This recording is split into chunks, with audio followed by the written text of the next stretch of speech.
My name is Kevin, for those of you who are just tuning in now. I work here at eFuture, mostly as a content developer, although from time to time I do webinars, mostly in-person seminars, but obviously this year is a little bit different. So I do some webinars from time to time, and I actually worked on this project, creating my first this writing series. So I'm pretty familiar with the subject matter that we're going to go over today together. So let's get into it. So today's plan, pretty simple. We have 1 hour. Want to keep it focused as much as possible. So first thing, what is this 6-step process? Okay, what is the 6 steps to teaching writing? I want to quickly, just kind of briefly introduce you to that, go over that together. So just a little bit of theory, just to introduce, just so you're kind of familiar with the basics of it.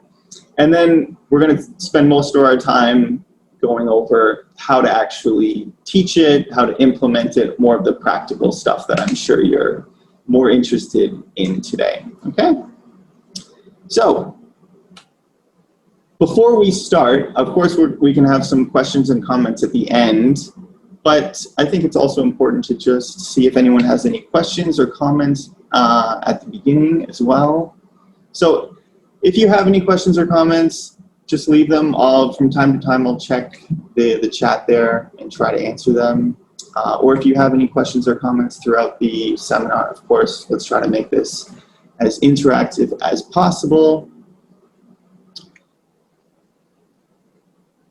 And I should mention, this series is, I think someone asked how old are the targets? The series was published last year, so it's quite new. This is the 2nd edition of it, so it has been updated. Okay, so the 6-step process, the 6 steps to teaching writing. What are they? So this 6-step process is the foundation for this series, My First Writing by eFuture. And this is what they are. So the first step, in every unit, this is how the textbook breaks things down.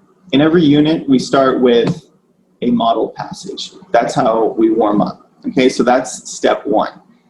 That sort of gives students the standard, the model that they are hopefully going to be able to copy and emulate at the end of the unit, at the end of each unit. Okay, so first, step 1, we give them a model passage to warm up with, related to a topic or about a topic that hopefully they are interested in, of course. Step 2, word practice. This is where we are teaching students vocabulary, okay, and giving them all the words that they're going to be able to need ultimately to write, okay? So word practice, then followed by grammar practice.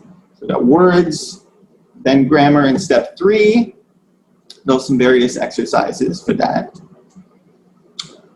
Then step 4, this is where students are starting to actually write a little bit, okay?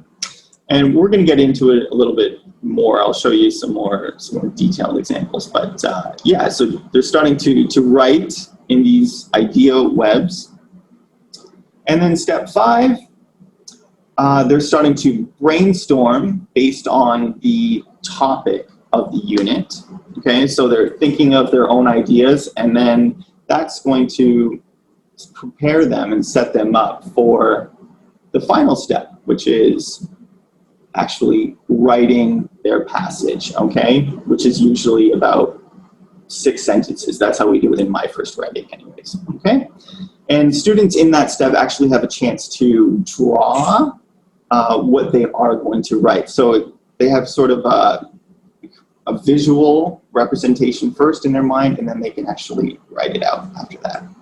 So those are the 6 steps in My First Writing. Okay, that's the 6-step writing process. So just to quickly review that, first step, step one, we just warm up with a model passage. Step two, word practice, vocabulary, giving students the words that they're going to need to be able to write with. Then grammar practice, of course, they need to know proper grammar in order to use those words effectively. And writing practice, of course, it's guided at first, okay? It's quite easy just to keep it simple first. Then idea web, that's where they start brainstorming, thinking of their own ideas based on the unit topic. And then actually them writing out those ideas into an organized passage. So those are the 6 steps. Question though, why make writing a process? Why break it down into these steps? Does anyone have any ideas that you want to write in the comments?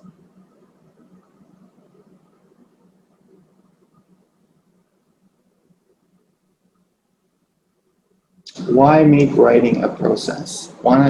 Yeah, make it doable. Right, Alan. Well, okay, what we want to avoid, yeah, to organize ideas, to develop a habit of writing.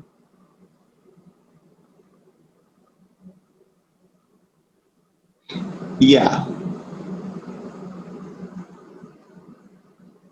Yeah, divide it down, break it down, right? What we don't want to do, what we want to avoid is what we call product writing, okay, where we're focusing on just the end product. So product writing is where, and I'm sure all of us maybe have done this at some point, I know I have, where you just assign a writing topic to a student, you have them write, and then they just give it back to you and you correct the errors and give it back to them. That's what we don't want to do, right? We don't want it to just be one step, write about this, give it back to us and correct the errors. We don't want to just focus on the end product. What we want to do is break it down into small steps, small chunks, which make it, the whole process, the whole learning process, less overwhelming to students, right?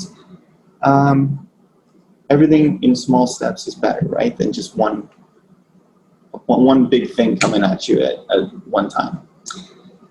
So yeah, steps give students tools and structure. Think of those 2 things.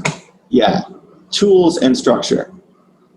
So the first 3 steps that I showed you, I kind of like to think of them as the tools that students need in order to write, okay, effectively.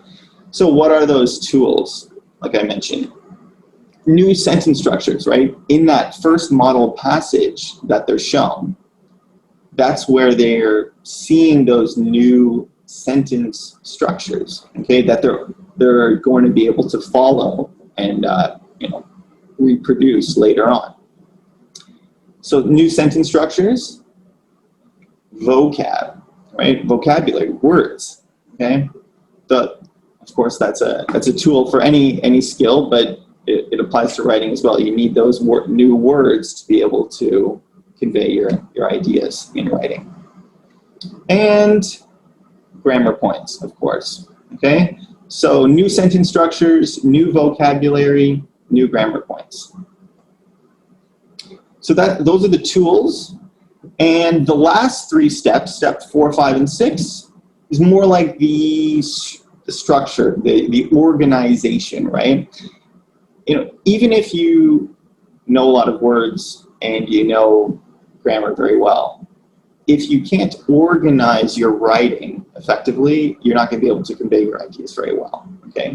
So you really need to give students structure and guidance, okay? Not just an empty piece of paper and having them just write whatever on that, okay? Even if they already know a lot, even if they have a lot of knowledge. So that structure, and this of course is where the book comes in really handy. Idea webs, okay? making things just very structured and guided. So idea webs, drawing and writing spaces, okay? And even editing checklists. So in my first writing, students actually have to complete an editing checklist after they write their passage, which checks, capitalization, punctuation, making sure that they're putting periods at the end of their sentences, they're capitalizing the first word in their sentences, etc. Okay? So yeah, this kind of provides the structure and guidance and organization that students will need. So steps are good for students. They're also, of course, great for teachers because they give teachers a clear methodology to follow. And one of the things with a textbook like this is a lot of the job is done for you. It's there. It's laid out the way that students need to learn. So question, maybe, what is one of our main jobs then as a teacher when teaching writing? Of course, we have to manage students and we have to guide them through those steps. But what else maybe can we add to this whole process if a lot of our job is already done for us in the textbook? Does anybody have any ideas?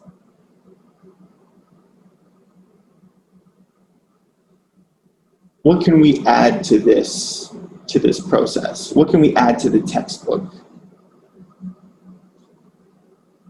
Yeah, motivate students, right? Make it clear. Yeah, facilitate for sure, give feedback, guide them.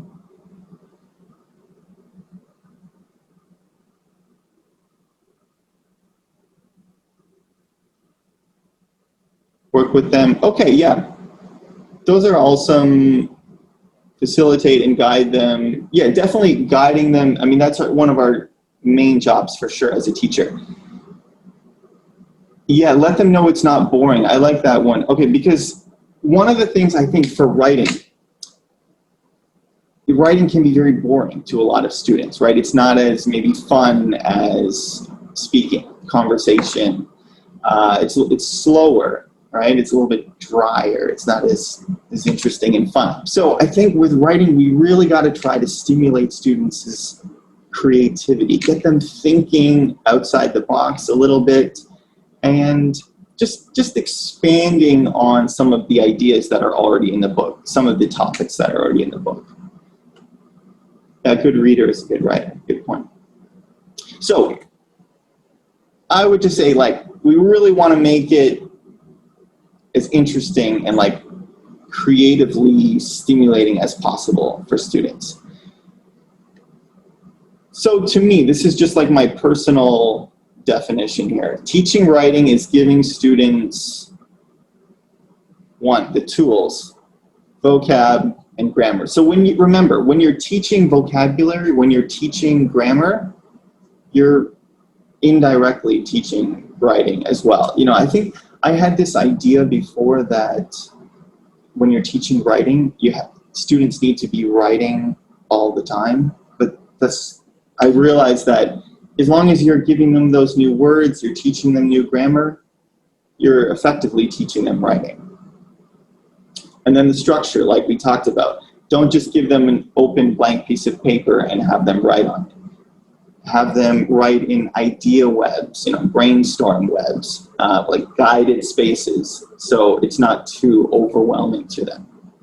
And just the last ingredient, I would say, is sort of creative inspiration, right? And really trying to make them think more deeply about certain concepts.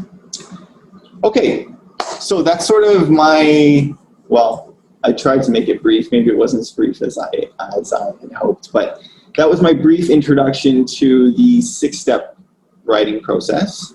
Now let's get into how to actually teach the 6-step process and how we can maybe add to it as teachers and make it more effective. Yeah, make it easy for them. Yeah, those are all good answers. I love how much people are participating, so thank you for that. Yeah, creativity is important in the learning process for sure. Okay, so first step, like I mentioned earlier, step one is warming up, which is essentially, in our case anyway, a model passage, giving students a standard by which to follow and reproduce. And this model passage is hopefully related to a topic that they are interested in. Okay, so you can see here, this particular unit is about the market, being at the market. So you can have students fill in those blanks, read that passage, just like they're not doing any writing yet. They're just getting familiar with the topic, and by reading, they're getting used to they're getting familiar with the sentence structures that they're going to have to replicate later on. Okay, so what can we maybe do to spice this up a little bit and just get them thinking about the topic more deeply? Because that's what a great warm-up does, right? It just gets students thinking about the topic, gets them interested in it. Well, one way I like to do that is with word association. I think word association is a great way, and it's an easy and simple way to get students thinking about a topic in a different way and in a deeper way. So let's do this together. This is called write the same thing, all right? So I'm gonna take words from this passage here that we have.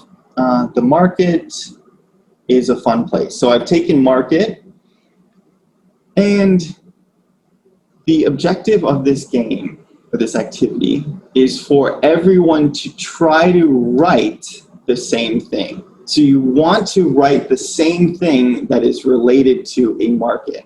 So when you think of a market, what do you think most people think of? Okay, and you have to write what you think most people will relate to a market. So if you have any guesses, write them in the comments now. Oh, I see some. Hey, exactly. Okay. Yeah, it's kind of like a mind reading activity. Food, okay, drinks, buying, but most people said food. So I think we're on the same mental wavelength. Okay, great.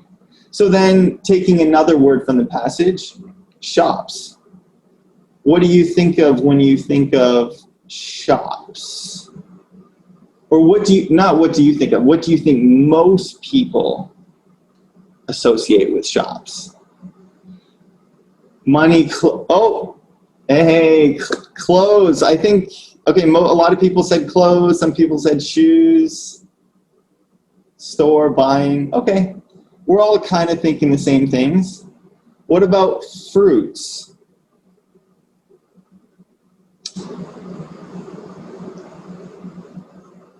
Well, we're kind of all over the place here. Okay, I was thinking apples because I thought apples was the most kind of standard fruit. Okay, a lot of people said apples. Bananas, grapes, mangoes. Go. Okay, a couple more. Vegetables, what do you think of? Or what do most people think of, do you think? Remember, we want to write the same thing. We want to be on the same mental wavelength. Carrots, broccoli, onions, carrots. Okay, I wrote carrots. I think that was a pretty popular answer, but again, we're kind of all over the place. Okay, last one, quickly. I don't want to spend too much time on this. Toys, doll. Oh, you know what?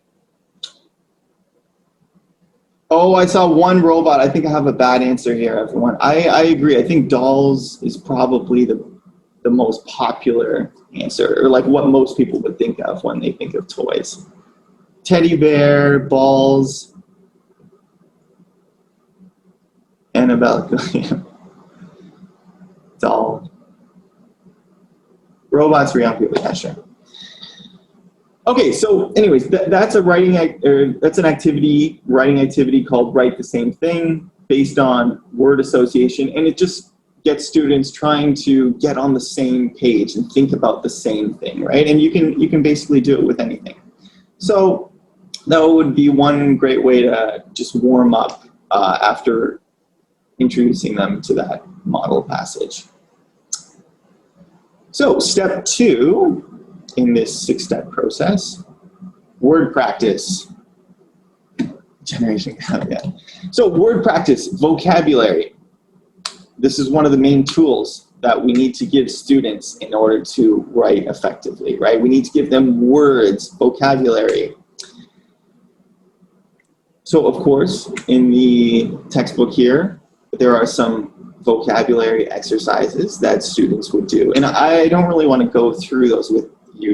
You can see them there on the page. You know, guide students through those as you normally would. What I want to give you is just maybe some activity ideas to expand on and get students thinking more creatively about these words that they're being introduced to and that they're learning. So again, this is about the market. So students are learning words about food and clothes, drinks, all that kind of stuff, right? So they would complete those exercises. And then maybe they can do this activity called cubing. So cubing, what is cubing? Well, how many sides does a cube have? I think we all know it's 6. Yeah, you don't need to write in the comments. Okay, so 6 sides. So cubing something means thinking about something, anything, in 6 different ways. So it's like 6 dimensions, right? Okay, thinking in 6 dimensions. Now you can almost use anything here, but this is the most typical way to do it, and I think maybe the best way to do it for students at this age.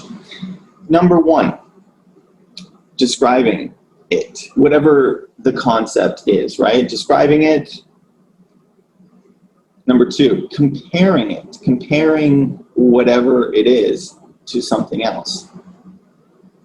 Associating, like we did with the previous activity, word association. What do you think of when you think of this particular thing that we're talking about, whatever that is? Applying it. Now, applying it, that's maybe sounds confusing. Typically, that just means writing it in a sentence or saying it in a sentence, okay? That's probably the best way to apply it. Drawing it. Students love to draw.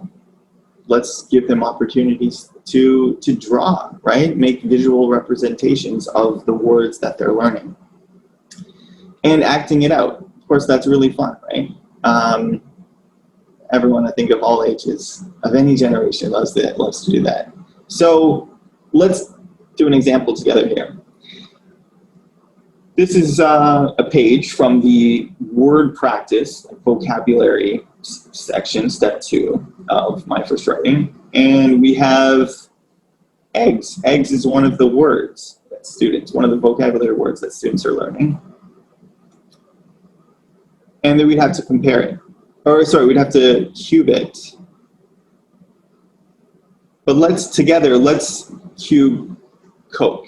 Okay, because drinks is one of the words. So I just picked a drink that, you know, I thought everyone would know. So let's cube it together. So normally I would have a dice with me, and you could give the dice to students, have them roll the dice, and whatever number it landed on, you do the corresponding cubing activity.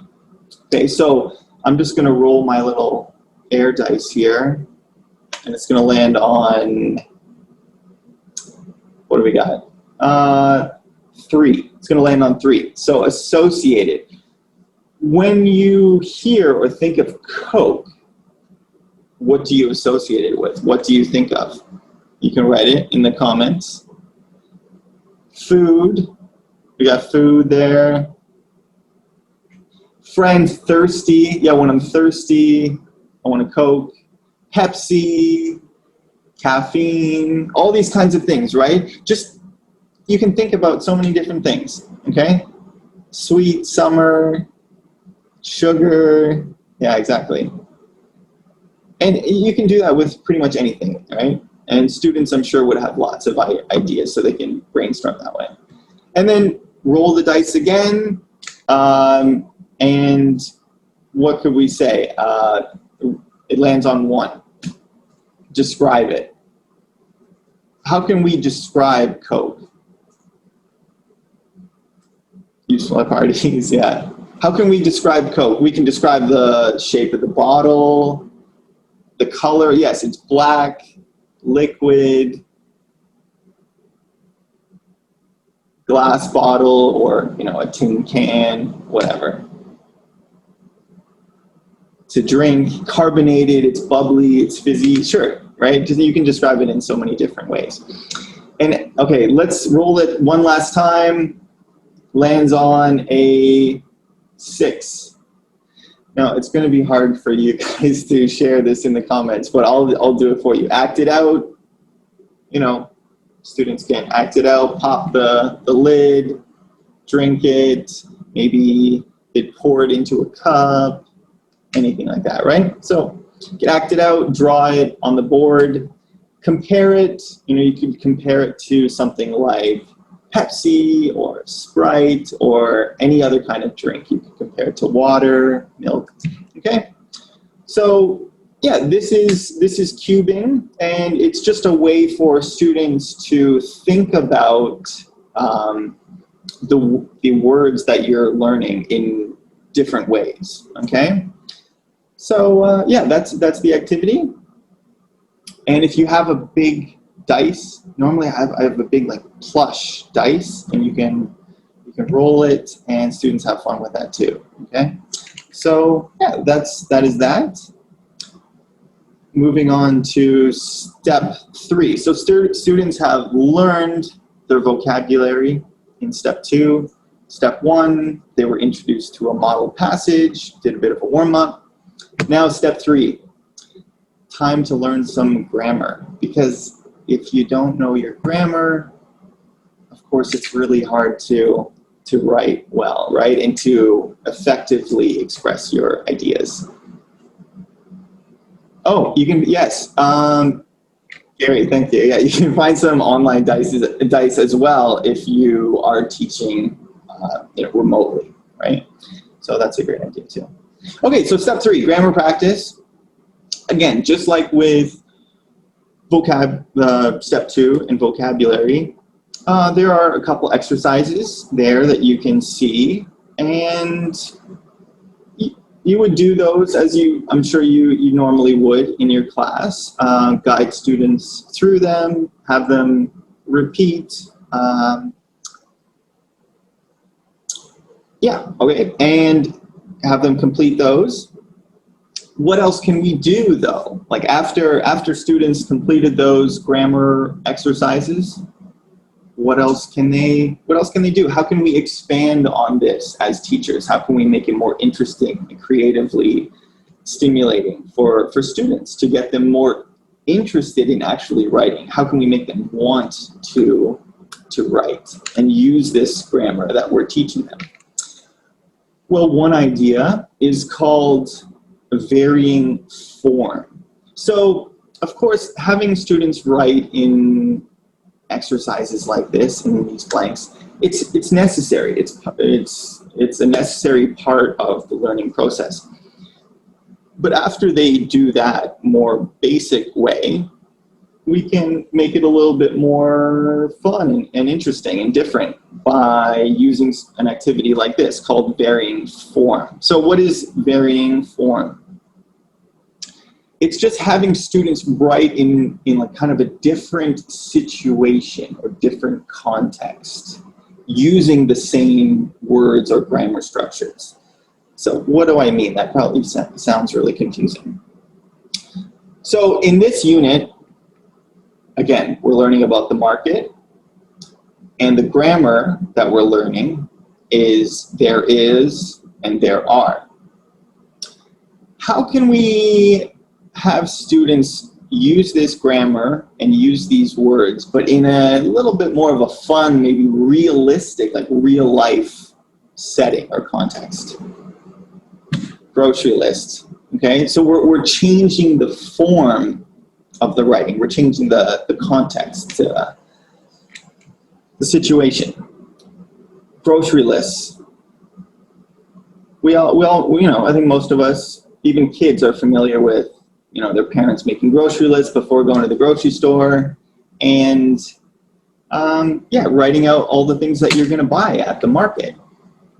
So we can have a grocery list like this with fruits, veggies, dairy, meats, drinks, all these different categories, and we can have students fill in the categories, these columns, with all of the words that they've learned. So this is our word list from step 2. Like, these are words that students have been learning. So we have eggs, bread, beef, apples, juice, and onions. So where do these go? Which categories do they fall under? So eggs, dairy. Bread, oh, hold on. Bread, what else? Meats, we have, yeah, beef goes under meats, apples under fruits, juice under drinks, onions under veggies. And you could have a longer list of words and have students put all of the words into the correct categories. But after doing that, now we come back to our grammar points. And we have students say, you know, they could read out their grocery list and say, there is bread, there is beef, there is juice. So using that grammar with all of the words that they put into their grocery list. And there are apples, there are onions, there are eggs, okay? So they've made a grocery list, and they've used the grammar and the vocab that they've learned in just a different way. It's maybe more fun for them to write out these words and say the grammar in this kind of way, right? Rather than just in a typical exercise, okay? So you can do that with anything. Just try to change the form, change the situation of the writing to make it a little bit more like real life, okay? Yeah, rooted in real life. Oh yeah, and you could have a picture of a stocked fridge, maybe. Yeah, great idea. More natural use of there is or there are.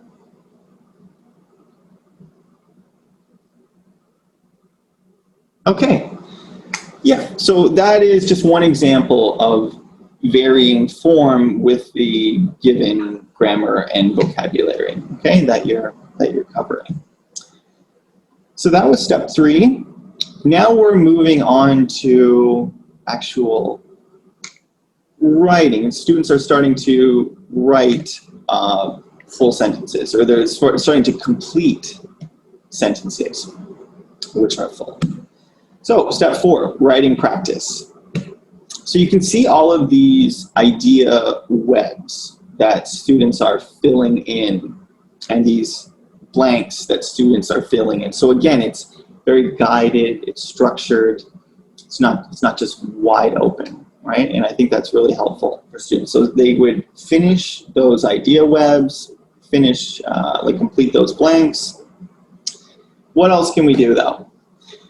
Well, here is another activity, again, to just expand on those basic activities that students are doing in the textbook. And this activity is called viewpoint switch. Basically, thinking about the same thing, but from a different perspective. You're switching your viewpoint or perspective. So you're no longer thinking it maybe from your own perspective, you're thinking about it from somebody else's. How can we do this? So, probably a character that a lot of you are familiar with is Harry Potter. And we can use characters like Harry Potter to allow students to think about the same thing, but from a different perspective. So what do I mean exactly?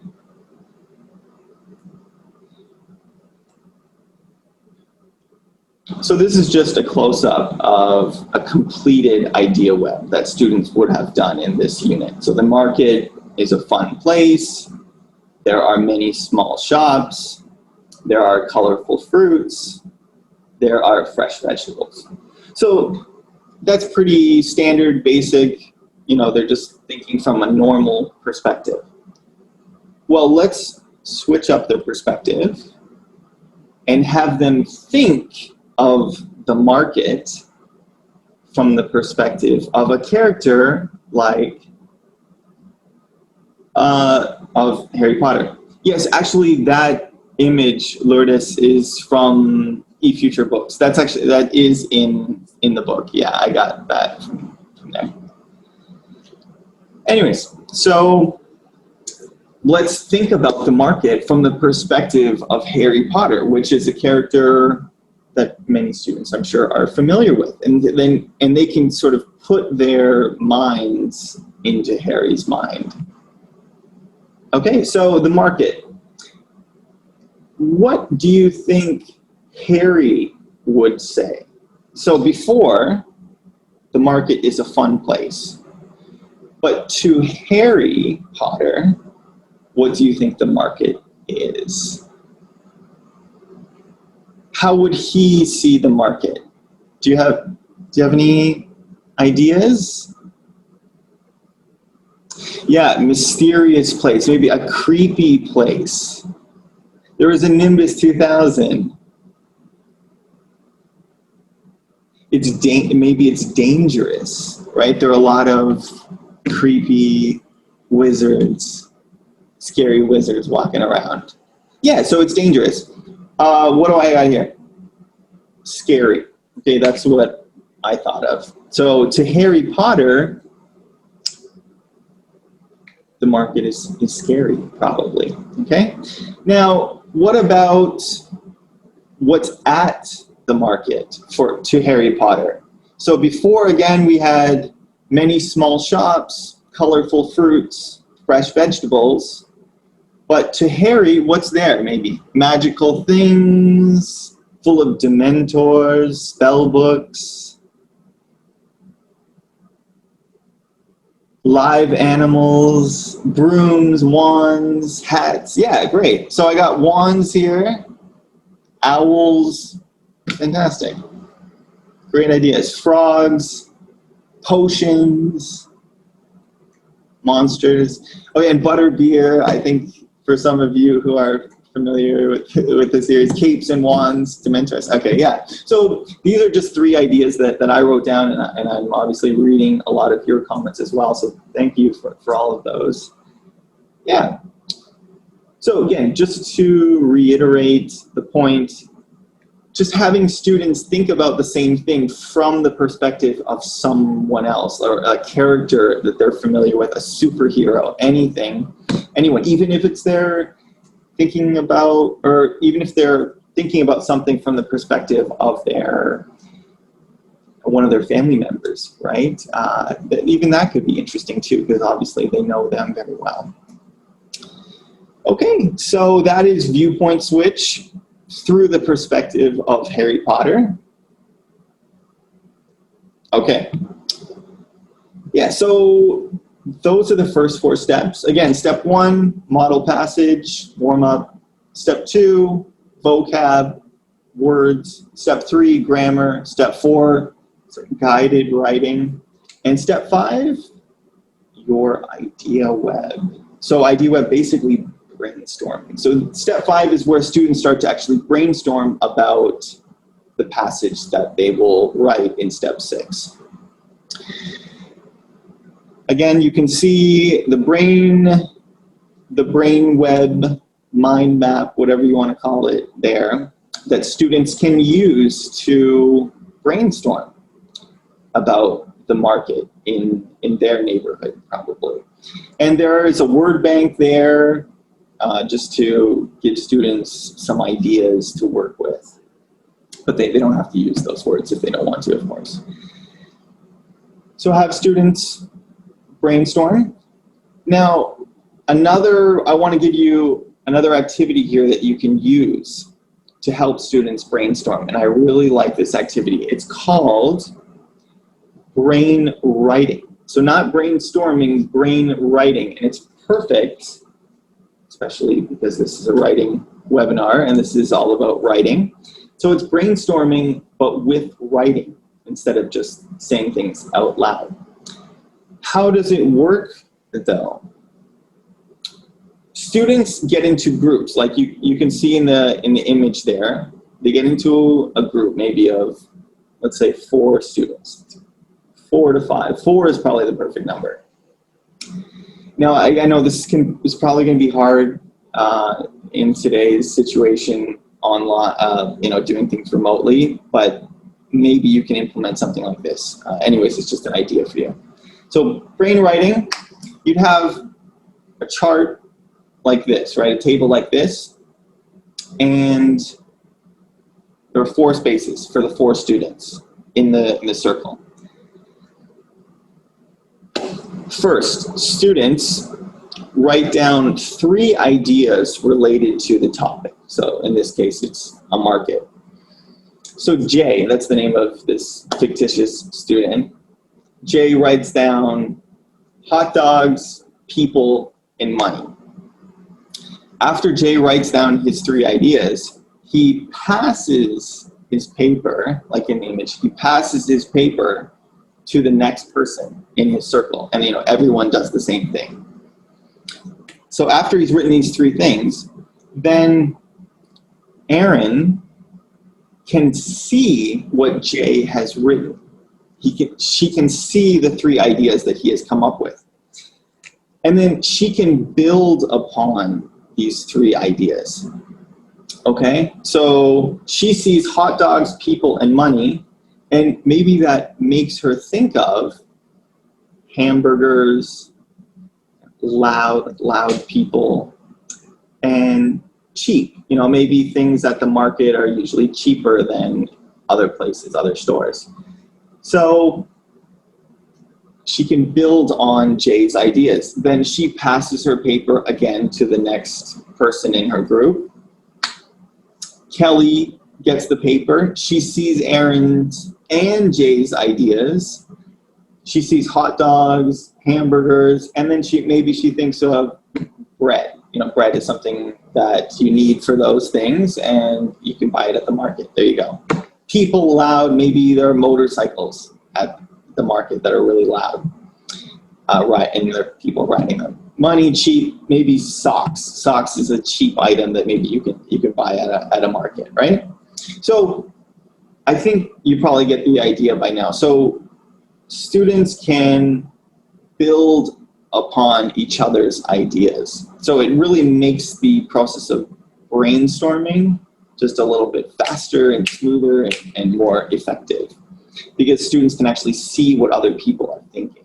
And because it's writing based as opposed to oral based, then students are more likely to share their ideas. They're not going to be as shy, right, to write down their ideas. But if they have to say their ideas out loud in front of the whole class, maybe they're a little bit more shy to express their ideas. So by having them write them down, you actually get more participation and you get more ideas flowing. So that is brain writing. So I encourage you to maybe try that. And of course, for writing, it's just perfect because it actually it gets students writing more and more things down, which is what we want to do. And step 6, the last step, your writing. So students have brainstormed ideas in the previous step, and now they have to actually write them into a passage. And as I mentioned before, they have a space there to draw a picture first. And I think it really helps to let students create a visual representation of all the ideas that they've been thinking about, to actually just get it out in front of them. So it's not just all in their head. And it's just easier to understand like what you've been thinking about if you can make a picture of it in front of you. Shows comprehension too. So have them draw a picture of their story, and they can obviously write out their 6 sentences about the market in their neighborhood. On those six lines. So 1 sentence for each line. Again, we want to keep it really, really structured. And there were 6 ideas that they had to fill out, right, in this brainstorming web. Okay, so that they take those 6 ideas that they brainstormed in that brainstorm web,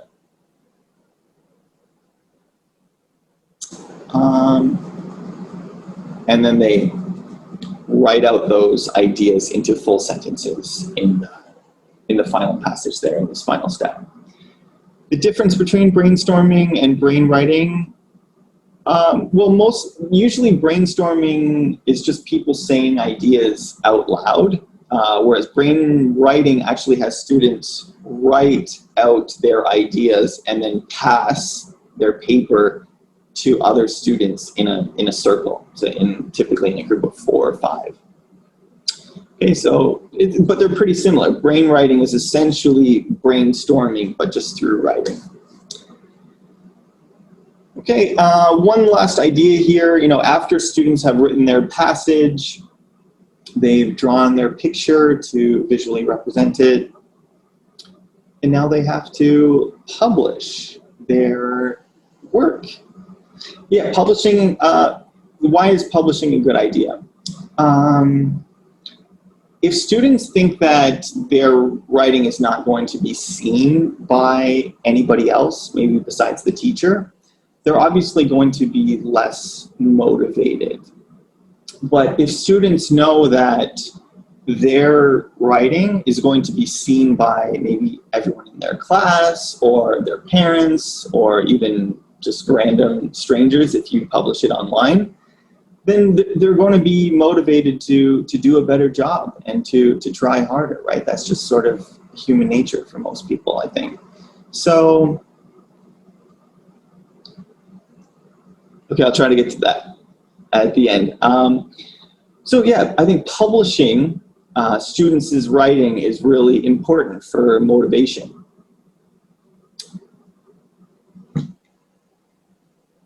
So you can do this through something like even Google Slides. You could write out, so I've just created a couple examples here.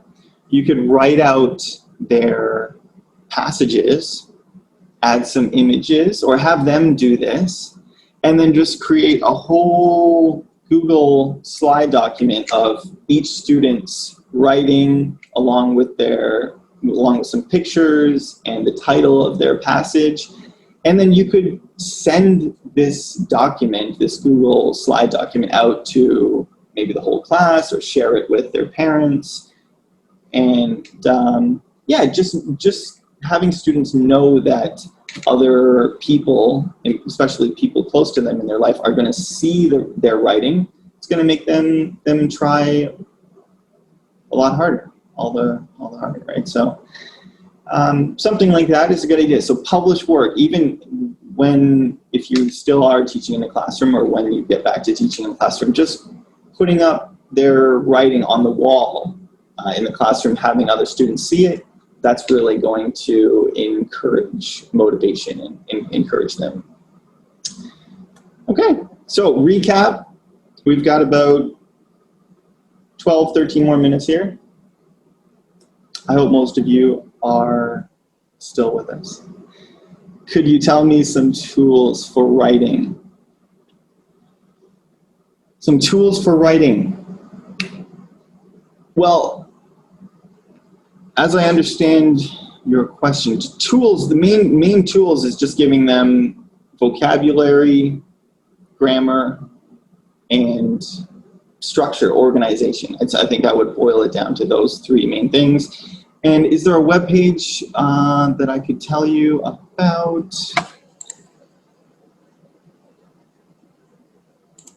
Sorry, I saw a question up here. Are there any web pages? Sorry, I think I lost that question, but maybe Gary might be able to answer that. Sure. Anyways, so let's recap here. So I'm getting a little bit lost. Recap what we've learned. The 6 steps. So what are the 6 steps in the writing process? Can anyone tell me number 1? I think I've said it enough times. I've repeated myself a lot. Yeah, warm up. Warm up, yeah, so warm up with a model passage. Give students a standard by which to emulate. Yes, warm up, get them interested in the topic that you're talking about. Word practice. Give them words, give them vocabulary. So when you're doing, a vocabulary activity or game, it's part of learning writing. Okay, keep that in mind. Then yes, grammar practice. Have them, do those exercises. If you know any grammar games, if you're doing those, again, you're teaching them writing in a way. You're giving them the tools that they're going to need to write. Yeah, writing practice. So some guided writing, keeping it still simple at this point. Just having them fill in blanks to complete full sentences, not having them write out full sentences yet. Using idea webs. And then your idea web, which is essentially brainstorming, and I suggested using brain writing, as a way to do that, as a more effective way to do that. And finally, yes, your writing. Then they are finally going to write a passage using the words, the grammar, the sentence structures that they've learned throughout this process. And basically sort of personalizing the passage that they learned from the start, right? Which contains all the words and grammar that they learn along the way. Yeah, drawing and writing. Okay, so those are the 6 steps, and I don't think I really need to go through this again, but those are the 6 steps in this wonderful book, if I might say so myself.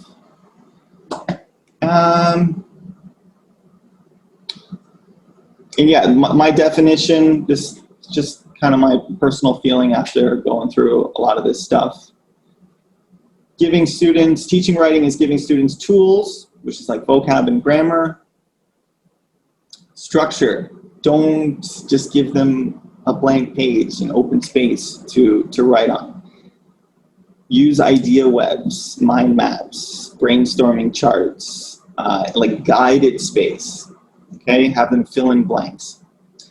And try to inspire them creatively as much as possible. Get them thinking outside the box with some of those activities that I talked to you about. Varying form, viewpoint switch, cubing, stuff like that. I think you can use to make the whole writing process a little bit more enjoyable. Okay, so yes, we got this wonderful, bright student thinking outside the box, using his imagination. Okay, that's what we want to do, okay? So odds and ends, a few other things. We still have a bit of time. odds and ends to go over. I want to mention to you that, okay, I keep doing this, but I want you to know that there is an ebook available. So if you do have this book and purchase this book, you can access our ebook and use that on our eSmart class.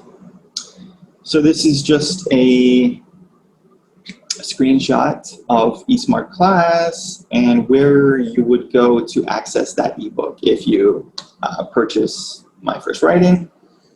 You can log in and launch the book, and then you can obviously teach remotely with the ebook if you need to, and then students can potentially, if they have it, use the physical book at home and complete those exercises. And for the final step, your writing, students could presumably write it out in their books, take a picture of it, and then send it to you, and then you could, grade it and evaluate it that way.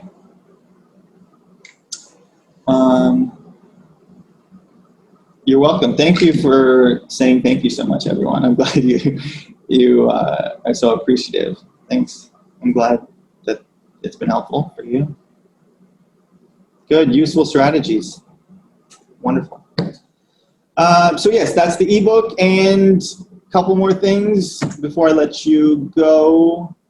Have, I don't know, dinner, go to bed, go to, I don't know, have lunch, wherever you are in the world. So eFuture website, don't forget to check that out. There's product info there. There's actually downloadable resources there as well. Updates, contact info for people at eFuture, staff, and more, of course. And eSmart class. Yes, eSmart class programs, ebooks, as I pointed out to you. I showed you that already. And there are extra practice activities on that as well. You can follow us on Facebook. Check that out. Check out our Facebook page. We usually have updates there for you on all of our products and what's going on with the company. And our YouTube channel is definitely more active and lively these days because of the whole Corona situation. So check out our YouTube page, all the uploads, the new videos. Sue and Gary and Alana and everyone else, the whole team here, everyone's making videos, putting them out there.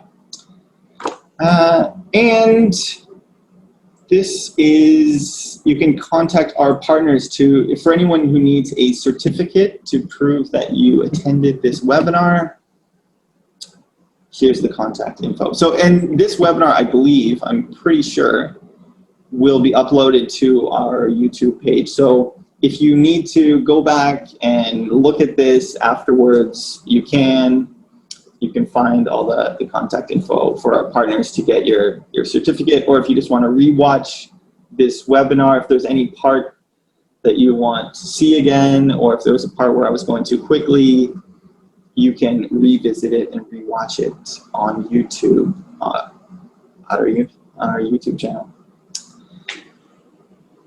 Yeah, and you can contact us at inquiry@eltkorea.com. So, are there any more questions? Sorry, I tried to answer some along the way.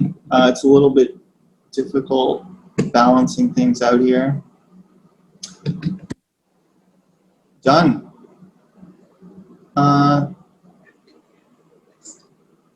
List? Oh, okay. Yeah, that's cool. So if there are no more questions or comments, I hope some of that was useful to you. If you don't remember anything else, then remember just those 6 steps and try to just break down the writing process when you're teaching it into those small steps, just to make it more digestible for students, right? And therefore more effective for their learning.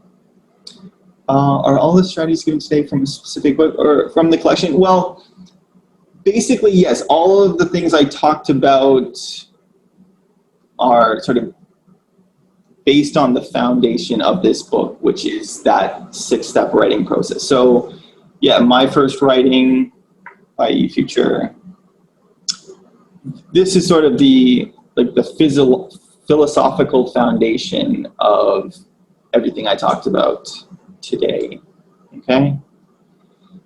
Beneficial. I'm glad to hear that it was so beneficial. You're welcome, everyone. Thank you for attending this webinar.